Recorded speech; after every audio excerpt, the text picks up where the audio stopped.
solution of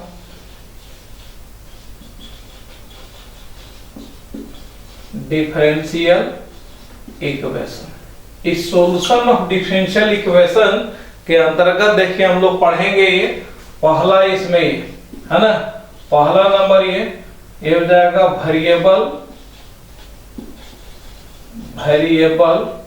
separable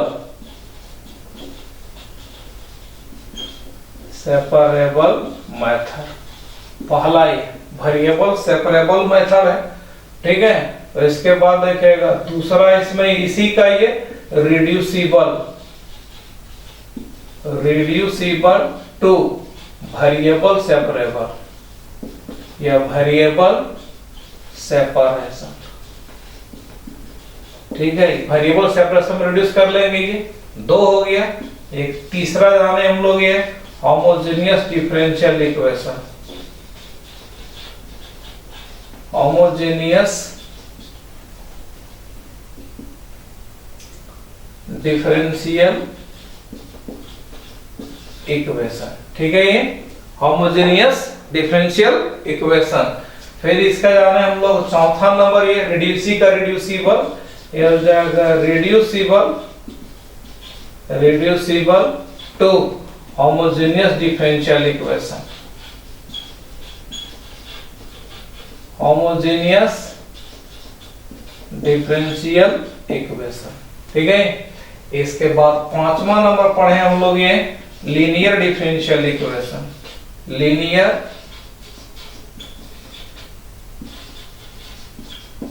differential equation, कौन ये linear differential equation. और छठा पढ़े इसी का reducible to linear differential equation, linear differential equation, ठीक है। ये टोटल हम लोग इतना ही पढ़ना है इसमें, ये है ना। यहाँ एक करके हम लोग देते जाएंगे। वेरिएबल सेपरेबल मेथड दोनों एक जैसे होंगे, थोड़ा चेंज रहेगा इसमें, ये फिर ये दोनों, फिर ये दोनों, है ना। तो हम लोग देखिए पहला ये क्या हो जाएगा वेरिएबल सेपरेबल मेथड, ठीक है। दूसरा उसी का reducible to variable separable method. तीसरा हो गया होमोजेनियस डिफरेंशियल इक्वेशन और reducible to homogeneous differential equation. पांचवा लीनियर डिफरेंशियल इक्वेशन और छठा क्या ये reducible to linear differential equation. अब एक एक करके हम लोग देख लेते हैं इसमें। ये पहला वाला का ही है ना। अब पहला वाला में देखिएगा इसमें से ये है ना क्या हो जाएगा वेरिएबल सेपरेबल, ये है ना, ये वाला रह जाएगा वेरिएबल सेपरेबल, ठीक है मेथड। इस देखिएगा वेरिएबल सेपरेबल मेथड में करना क्या है ये कि जो dy बटा dx है, ठीक है, और उसमें से dy बटा dx में देखिएगा कि डिपेंडेंट वेरिएबल का differentiation with respect to independent variable है, ठीक है। तो जैसे हम लोग लिखें dy बटा dx, तो ये जितने भी x के जो भी टर्म होंगे उस सबको ले आना है dx तरफ, ठीक है, और जो y के टर्म है उस सबको ले आना है dy की तरफ, ठीक है। तो इसमें क्या फायदा होगा हम लोग का, ये रहता क्या ये किसको इंटीग्रेशन करने में आसानी होगा, ये है ना, क्योंकि x का फंक्शन है, x के रिस्पेक्ट में इंटीग्रेशन हो जाएगा। उसी तरह y का फंक्शन है, y के रिस्पेक्ट में इंटीग्रेट हो जाएगा। जब इंटीग्रेट होगा उसके बाद सॉल्यूशन निकल जाएगा। क्यों? क्योंकि देखिएगा इसमें जब हम लोग का आर्बिट्री कांस्टेंट दिया होता था या मौजूद रहता था गिवन कर्व में, ठीक है, तो दिए हुए कर्व में जो आर्बिट्री कांस्टेंट है उसको हटा करके हम लोग जो डिफरेंशिएशन करते हटाते थे और वो जो इक्वेशन बना उसको बोलते थे हम लोग डिफरेंशियल इक्वेशन। अब ये डिफरेंशियल इक्वेशन दिया हुआ रहेगा और कहेगा solve the differential equation. Solve the differential equation मतलब उस कर्व को, उस ओरिजिनल कर्व को लाना जिसको डिफरेंशिएट करके ये डिफरेंशियल इक्वेशन लिखा गया है। फॉर एग्जांपल इसमें देखिएगा पहला लिखेंगे कि solve the differential equation, solve the differential equation. एक क्वेश्चन बना रहे हैं इसमें ये डिफरेंशियल इक्वेशन, ठीक है। इसमें देखिएगा पहला लिख रहे हैं ये dy अपॉन ये dx is equal to 1 plus x plus y और प्लस हो गया xy। एक डिफरेंशियल इक्वेशन दिया हुआ dy बटा dx और is equal to 1 plus x plus y plus xy। अब इसको सॉल्व करके हमको निकालना है इसका वो कर्व, ठीक है, जिस कर्व को डिफरेंशिएट करने पे इतना आ गया। तो हम लोग देखें ये जो डिफरेंशियल इक्वेशन है वो फर्स्ट ऑर्डर का है, तो कंफर्म है कि उसमें एक तो आर्बिट्री कांस्टेंट होगा जब उसका सॉल्यूशन मिलेगा। ठीक, तो यहाँ हम लोग करते क्या है, देखिए कुछ x का भी टर्म है कुछ y का भी टर्म है, तो हम लोग वेरिएबल सेपरेशन में x के टर्म को dx तरफ और y के टर्म को dy तरफ कर देते हैं। तो यहाँ कितना हो जाएगा 1 प्लस में हो जाएगा x साथ ले लिए प्लस इसमें y कॉमन लिए, तो यहाँ बच गया 1 प्लस x। इसको फैक्टर करेंगे तो पॉइंट कितना हो जाएगा 1 प्लस x बाहर, तो 1 प्लस कितना हो जाएगा y, और यहाँ मिला हम लोग कितना हो जाएगा dy बटा dx। ठीक है, अब ये dy बटा जो dx मिल गया है इसमें से, तो यहाँ हम है कितना हो जाएगा x के टर्म इधर ले आते हैं और ये y वाले टर्म इधर ले आएंगे, तो यहाँ मिलेगा हमको कितना है dy बट dy और अपॉन में हो जाएगा 1 प्लस हो जाएगा y इज इक्वल टू, यहाँ पाएंगे कितना हो जाएगा 1 प्लस x और ये जो dx है इसको इधर ले आए, तो हम लोग देखिए बाएं क्या ये dy के तरफ y का फंक्शन आ गया, dx के तरफ x का फंक्शन आ गया। अब इसको कर देंगे इंटीग्रेट तो हम लोग सोल्यूशन मिल जाएगा, है ना। तो अगला में इसमें कर देते हैं इसका ये इंटीग्रेशन। अब जान रहे हैं हम लोग ये कितना ही 1 बटा x का हो जाएगा इंटीग्रेशन लॉग में, तो यहाँ कितना रह जाएगा लॉग, ये हो जाएगा 1 plus y is equal to, इसमें हो जाएगा 1, है ना, 1 का हो जाएगा x के रिस्पेक्ट में x और फिर x स्क्वायर बटा में कितना हो जाएगा 2 और प्लस में हो जाएगा c, यही इसका हो जाएगा सॉल्यूशन। ठीक है, तो इसमें देखिए हम लोग कितना ये वेरिएबल, है ना, सेपरेबल मेथड का यूज किए, मतलब क्या हो जाएगा x के टर्म को है ना dx के तरफ कर दिए और y के टर्म को dy के तरफ कर दिए। ठीक, दूसरा क्वेश्चन हम लोग का ये कितना हो जाएगा dy बटा dx, कितना है dy बटा dx is equal to e to the power x plus y plus x square into e to the power x। अब अगर इसमें दिया हुआ है तो यहाँ देखिएगा हम लोग अगर वेरिएबल सेपरेशन यूज करेंगे तो e to the power x plus y को तोड़ देते हैं, तो e to the power x into लिखेंगे e to the power y, फिर यहाँ हो जाएगा प्लस ये हो जाएगा x square into e to the power y।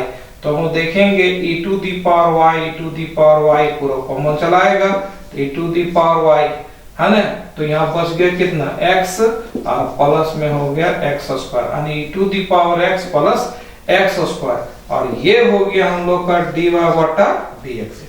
ठीक है, तो इसमें x वाला टर्म जितने भी हैं उसको हम लोग dx तरफ ले चलते हैं और y का जो टर्म है उसको ले चलते हैं हम लोग किधर, ये dy तरफ ले जाएंगे। तो यहाँ देखिए हम लोग को पाएंगे इसमें ये हो जाएगा dy ओपन में हो जाएगा e to the power y, यहाँ तक ये is equal to e to the power x plus x square into में कितना हो जाएगा dx।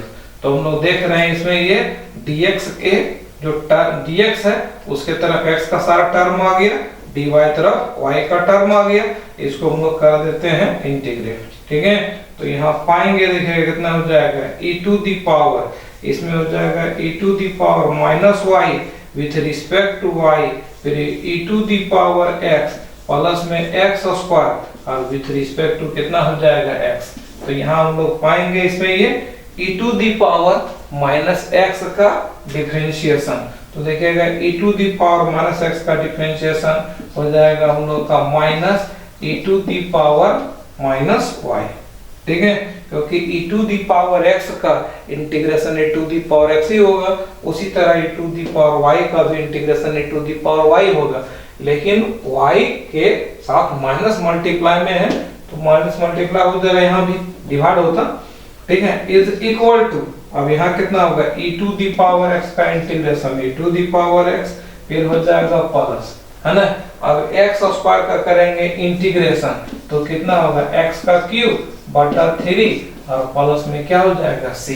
ठीक है, तो ये रह गया इसका ये यहाँ निकालेंगे तो यही इसका हो जाएगा आंसर ये।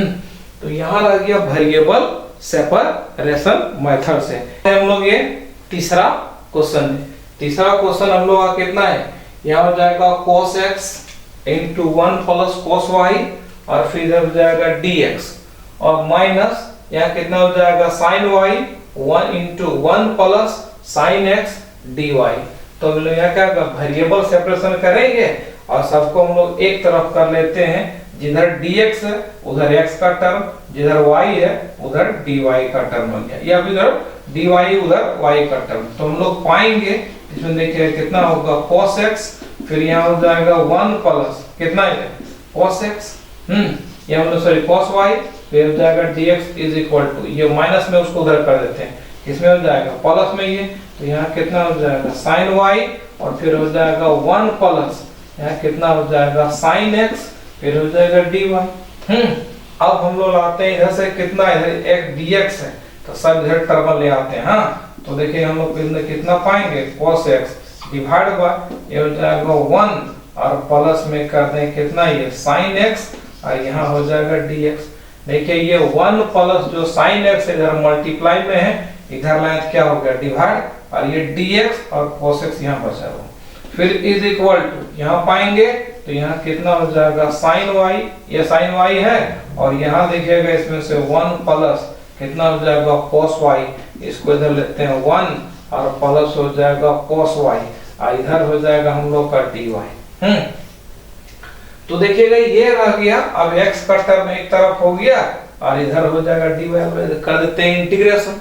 ठीक है, तो इंटीग्रेशन करने पे देखें क्या है, एक हम लोग फॉर्मूला देखे थे है ना, कि जब नीचे का डिफरेंशिएशन हो जाता है ला करके पूरा का पूरा ऊपर वाला ही है ना, जैसे इंटीग्रेशन f डैश x है ना, और बटा में क्या रहेगा इसमें fx with respect to x, मतलब क्या हो जाएगा डिनोमिनेटर का डिफरेंशिएशन पूरा के पूरा न्यूमरेटर हो जाए, तो उसका इंटीग्रेशन खाली कितना होता है log डिनोमिनेटर log, ये हो जाएगा fx प्लस c होता है, इसी का हम लोग यहाँ यूज करें।